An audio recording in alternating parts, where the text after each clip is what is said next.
Every morning before the city woke up, she stood by the ironing board, steam rising, hands trembling, heart tired. To them, she was just a maid. But while they slept in silk sheets, she was sacrificing her own son's future to pay for theirs. What she didn't know was that the boy whose shirt she ironed would grow up to fight for millions of women just like her. This isn't just a story about work or wealth. It's about the kind of kindness that changes the world long after the person who gave it is gone. The morning sun slid through the tall glass windows of the Carrington mansion, pouring gold across spotless marble floors. Inside, in the laundry room at the far end of the house, Grace Mabelle pressed a white shirt under the hiss of a steaming iron. The fabric was fine, Italian cotton, smooth as silk, the kind of shirt that cost more than her monthly pay. She worked quietly, humming under her breath. Each movement was careful, precise. Grace had been the Carringtons' maid for almost 10 years. She had cleaned their house, ironed their clothes, and cooked their meals so many times that she could almost do it blindfolded. But today, she was tired.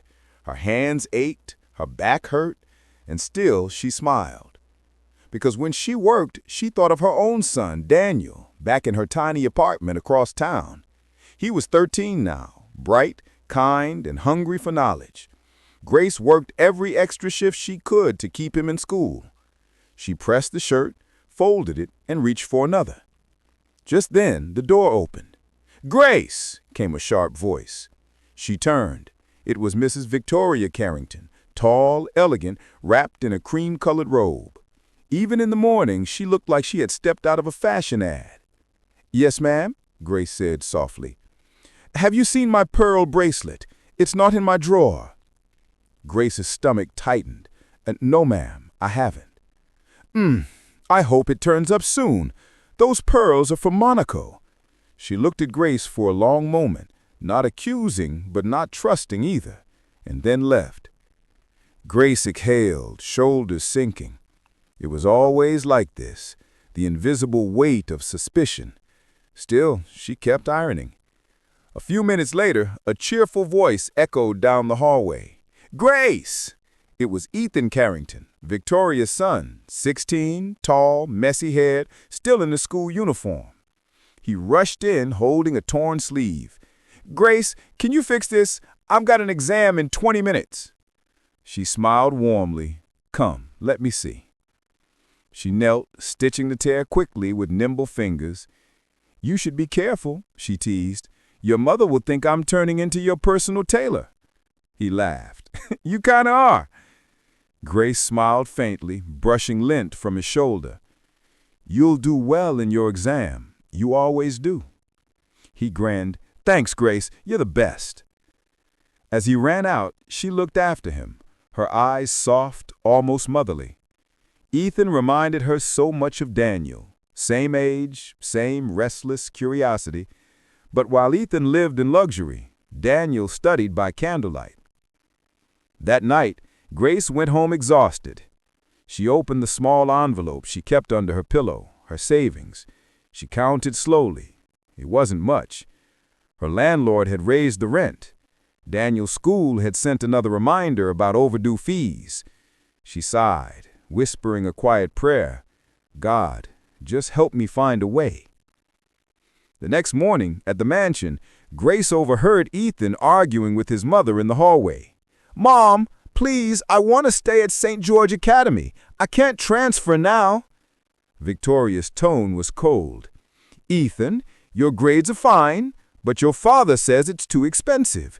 You'll finish the semester and move." Ethan's voice cracked. "That school's my whole life." Grace stood frozen in the laundry room doorway, pretending not to listen, but her heart ached. That evening, when she got paid, she looked at the envelope in her hand, and then at the old photo of Daniel in her wallet. She hesitated, and then sighed. The next day, she went quietly to St. George Academy and made a payment, not for her own son, but for Ethan Carrington. The woman at the counter asked, "And your relation to the student?" Grace smiled faintly. "Just someone who believes in him." For months, Grace continued to help, little by little, whenever she could. She never told anyone, not Ethan, not Victoria, not her own son. She just ironed their clothes, cooked their meals, and silently carried their burdens, while secretly paying for the education of a boy who had everything. And every time Ethan smiled and said, "Thanks, Grace," she smiled back, never knowing that one day, that same boy would change her life forever. The end. The years passed quietly in Aurora City, the shining capital of the wealthy and the ambitious. The Carrington mansion never changed. Marble floors, crystal chandeliers, the faint smell of imported roses. But Grace grew older, and the sparkle in her eyes dimmed a little each year. Her hands were rough now, marked by soap and steam burns. Her back ached from long hours standing by the ironing board, but she never complained. Ethan grew taller, more confident, his boyish charm turning into the easy arrogance of the rich. Yet he was never unkind to her.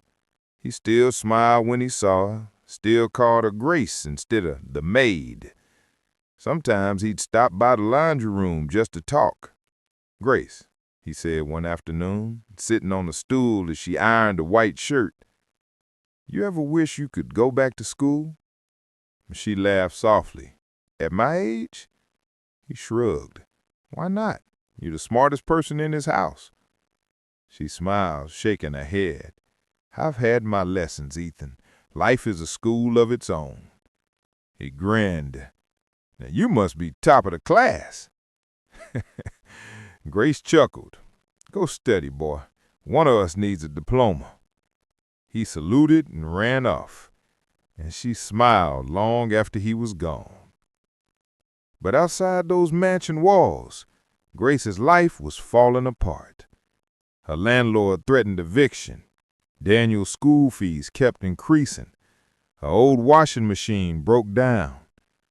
One night, sitting by the flickering light of a cheap bulb, she stared at two envelopes on the table, Daniel's tuition bill and Ethan's. She looked from one to the other. Her tears filled her eyes. "God," she whispered, "how do I choose?" Her heart broke, but she knew the answer. She paid Ethan's bill. It didn't make sense, but she couldn't bear the thought of him being pulled out of school when he had such a bright future ahead. Daniel would understand. At least, she prayed he would. Weeks later, Daniel found out. He stood in the small kitchen, fists clenched. "You paid for them again? For the rich family son?" Her voice trembled. "He needed help. So do I, Mom. You care more about their boy than your own." She flinched. "Don't say that, Daniel." Tears streamed down her face. "I'm doing my best." "Your best is for them, not for us." He stormed out into the night, slamming the door behind him. Grace sank to her knees, weeping into her hands. She had no words, no defense, just a love too big for logic and too heavy for her heart.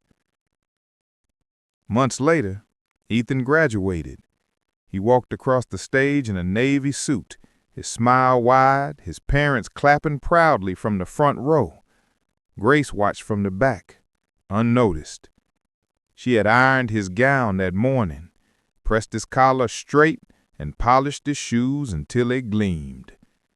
When his name was called, Ethan Carrington, honors in political science, she felt her chest swell with pride. It was as if her own child had crossed that stage. After the ceremony, Ethan found her near the exit. "Grace, you came!" She smiled. "I wouldn't miss it." He hugged her tightly. "Thank you for everything. You've always believed in me." Her voice was soft. "Always will." He pulled back and grinned. "I'll make you proud, Grace. You see." She smiled, tears in her eyes. "You already have." That evening when she got home, her apartment was dark and silent. Daniel's bed was empty. His letter lay on the table. "I can't stay here anymore, Mom. I'll make my own way." Her hands trembled as she held the letter. Her knees gave out, and she collapsed onto the floor, whispering his name. That night, for the first time in years, Grace didn't pray. She just cried. The kind of crying that fills a room with memories. Ethan went on to study law. He moved to the capital, graduated top of his class, and quickly gained attention for his passion for justice. But deep down, he never forgot Grace, the woman who ironed his clothes, patched his sleeves, and always smiled as if she carried a secret the world didn't need to know. He promised himself that one day he'd return and thank her properly. He didn't know that by then, Grace would be gone. Years passed in Aurora City, but Ethan Carrington's name began to echo through the glass towers and marble halls of power. He was no longer the charming rich boy Grace had ironed shirts for. He was now attorney Ethan Carrington, known for standing up for the people no one else defended. The cleaners, the janitors, the drivers, the invisible workers who made the city shine. Every TV channel showed his face. In courtrooms, in protests, in news interviews. He spoke with fire in his voice. Domestic workers deserve dignity. They are not servants. They are people. People who feed, clean, and care for us. The world clapped. But deep inside, Ethan's mind still carried the image of a woman with kind eyes and scarred hands. Grace. He hadn't seen her in almost a decade. He sent letters to her old address. They came back marked, "No longer at this location." He searched online. Nothing. Until one day, fate brought her back to him in a way he never expected. It was a rainy morning when Ethan walked into the city courthouse. The case was small, State versus Daniel King. Just another pro bono case helping someone who couldn't afford a lawyer. Ethan sat down, flipping through the file. But the moment he saw the defendant's name, he froze. Daniel King. Age, 27. Occupation, mechanic. Mother's name, Grace King. His heart skipped a beat. He whispered to himself, "Grace." The judge entered the courtroom. The hearing began. And then Ethan looked up and saw him. Daniel stood there in worn jeans and a faded gray shirt, his eyes tired, his expression hard. But those eyes, Ethan recognized them instantly. They were her eyes. The charges were minor, trespassing, damage to property, but the story behind them was worse. He had been caught trying to collect unpaid wages for a group of maids who had worked for a wealthy household and were kicked out without pay. He had shouted at the homeowner, broken a vase, and refused to leave until the women got justice. Now he was on trial. Ethan listened, stunned. When the judge called for the defense, Ethan rose to his feet. "Your Honor, I'll represent Mr. King." Daniel looked up, confused. "Why? You don't even know me." Ethan smiled faintly. "Let's just say I knew someone once who would have done the same thing." After the hearing, Ethan invited Daniel to his office. They sat across from each other, the rain pattering softly against the window. Ethan said to Daniel, "Tell me about your mother." Daniel's jaw tightened. "Why? You one of those people who think poor folks need pity?" Ethan shook his head. "No, I just knew someone named Grace King. She used to work for my family." Daniel's expression changed instantly. He leaned forward, his voice sharp. "She was your maid?" Ethan nodded slowly. "Yes." Daniel laughed bitterly. "Figures. She spent her whole life serving rich people. I used to hate her for that." Ethan said softly, "She believed in people, even when they didn't deserve it." Daniel looked away. His voice broke. "She died last year. Heart failure. The stress, the work, it broke her down." Ethan's breath caught. "She's gone?" Daniel nodded. "She never stopped talking about you. Said you'd change the world someday." Ethan's eyes filled with tears. "She paid for my school," he said quietly. "When my parents cut me off, I found out later it was her who kept the tuition flowing." Daniel's head snapped up. "She? What?" Ethan nodded. "She used to iron my clothes at night after working all day, just so I'd look like I belonged among the rich kids." For a long moment, neither of them spoke. The room was silent, except for the rain.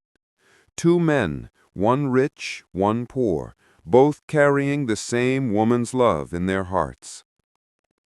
Ethan stood slowly and walked to the window. He said, "She believed in kindness, and she believed it could change people." He turned to Daniel. "She was right." Daniel's eyes softened. "You really cared for her?" Ethan nodded. "She was the reason I became a lawyer. I wanted to make her proud." Daniel gave a small, sad smile. "Then maybe she didn't die for nothing." They stood there for a long time, two sons of the same motherly heart, and for the first time, Daniel felt that Grace's love had stretched farther than he'd ever known. But Ethan wasn't done. He looked at Daniel and said, "We're going to finish what she started." "Finish what?" "Protecting workers like her. People who give everything and get nothing." Daniel frowned. "How?" Ethan smiled, a fire in his eyes. "By building something in her name." The next morning, the sun rose over Aurora City, golden light spilling across towers of glass and steel. In one of those buildings, on the 45th floor overlooking the city Grace had quietly cleaned for years, a press conference was about to begin. Cameras flashed, reporters whispered. The banner behind the podium read, "The Grace Foundation for the Rights and Welfare of Domestic Workers." Ethan Carrington stepped onto the stage in a navy suit, but his face wasn't proud. It was heavy with emotion. He took a breath, looked out over the sea of faces, and began. "There was once a woman who ironed my clothes. She worked quietly in the corners of my life, never asking for thanks. I thought she was just a maid, but she was the reason I stand here today." The audience fell silent. Every word carried the weight of truth. "Her name was Grace King. She gave up her comfort, her health, and her dreams to serve others, and she did it with love. When no one believed in me, she did. When no one helped me, she did. And I found out too late that she was saving me long before I ever thought of saving anyone." A tear slid down his cheek, but he kept his voice steady. "So today, in her name, we begin something that will make sure no woman like her is ever forgotten again." Applause filled the hall. Long, thunderous, emotional applause. Daniel stood off to the side, dressed in a simple suit, watching through tearful eyes. For the first time in years, he smiled, a real, proud smile. Later that day, after the event ended, Ethan walked outside onto the terrace. The city stretched below, busy, glowing, alive. Daniel joined him. "She would have loved this," he said quietly. Ethan nodded. "She'd probably scold me for spending so much money." Daniel chuckled. "She'd tell you to buy her a new iron instead." They both laughed softly, the kind of laugh that comes from shared pain turned into peace. After a long silence, Ethan said, You know, I used to think she was saving me from loneliness, but maybe she was saving me for this. Daniel looked at him, eyes shining. She saved us both! Months later, the Grace Foundation began its work. It provided legal aid, safe housing, and education for domestic workers all across the city. He used his influence to pass new laws protecting them. Daniel managed the outreach programs, speaking to workers in neighborhoods Grace once walked through. Together, they turned her quiet sacrifices into a movement that would outlive them both. And on the foundation's front wall hung a single-framed photograph, Grace smiling faintly in her uniform, holding a freshly ironed shirt in her hands. Beneath it, engraved in gold, she ironed clothes, but she shaped lives. One evening, as the sun dipped low over the skyline, Ethan found himself back at the old mansion where it all began. The Carrington family had moved away, and the house stood empty, just echoes of laughter and memories. He walked through the quiet halls, the marble floors reflecting the orange light of sunset, and then he found it, the laundry room. The iron was still there, covered in dust. The same table, the same smell of fabric softener and warmth. He closed his eyes and could almost hear her humming softly, pressing his shirts, smiling when he peeked in to steal cookies from the kitchen. He whispered, "Thank you, Grace, for everything." And though the room was empty, he could almost feel her answer, gentle and proud. "I told you you'd make me proud, Ethan." Outside, the wind swept through the garden. The flowers she once tended bloomed again, white lilies and pink roses swaying in the dusk. The city lights flickered in the distance, and somewhere in the hum of life, her kindness still lived on, in every hand that worked, in every person who dared to care, and in every act of love that asked for nothing in return. Because kindness never dies. It just changes form and keeps saving people who don't even know they're being saved.